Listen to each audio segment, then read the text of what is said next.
Sufi,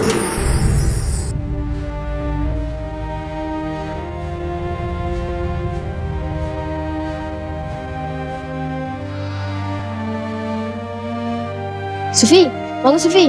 Sufi. Jana, tadi saya bermimpi buruk. Dunia dipenuhi sampah. Takutnya.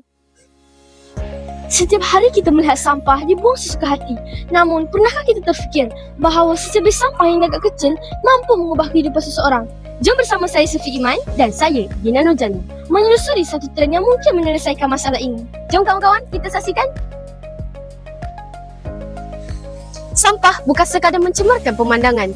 Ia boleh menjadi punca kecederaan, menyebabkan penyakit, malah menghilangkan rasa selamat di ruang awam.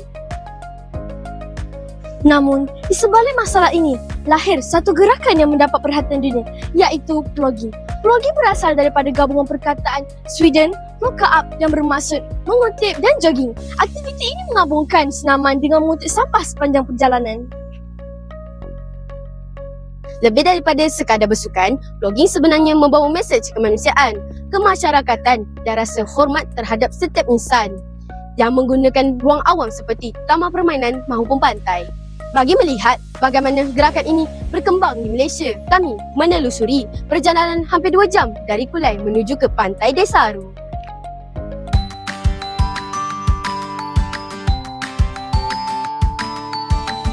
Di sinilah kami bertemu sekumpulan sukarelawan yang bukan sahaja membersihkan pantai, malah sedang membina kesedaran masyarakat yang kian terleka tentang kepentingan menjaga alam sekitar.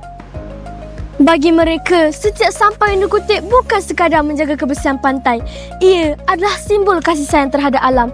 Ia adalah tanggungjawab kepada masyarakat. Dan yang paling penting, ia adalah tanda hormat kepada manusia yang akan menggunakan tempat ini selepas kita.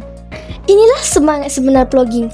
Tubuh menjadi lebih sihat, alam sekitar lebih bersih, hubungan masyarakat menjadi lebih erat. Dan akhirnya, generasi yang akan datang dapat mewarisi alam sekitar dengan lebih baik. Assalamualaikum. Boleh Puan memperkenalkan diri? Waalaikumsalam. Nama saya Siti Anisa Abu Bakar. Saya sukarelawan GPI Desaru. Boleh Puan terangkan apa yang dimaksudkan GPI? Okey, GPI adalah grup plastik hijau. Kami berasal daripada negeri Terengganu. Jadi dia grup, dia jadi geng plastik hijau. Tapi dekat Johor kita panggil hijau lah. Kami adalah sukarelawan yang kerap membersihkan pantai pada hujung minggu. Apakah jenis sampah yang paling banyak ditemui semasa aktiviti plogging? Semasa aktiviti plogging, kita paling banyak jumpa sampah, terutamanya botol plastik. Yang kita tengok kat belakang ni, botol plastik memang banyak terdampar. Botol plastik ni adalah sampah bawaan air. Selain daripada tu, kita jumpa sampah-sampah domestik bawaan pengunjung pantai, daripada pengunjung-pengunjung yang selalu datang berkhemah. Siapakah yang boleh menyertai aktiviti plogging ini?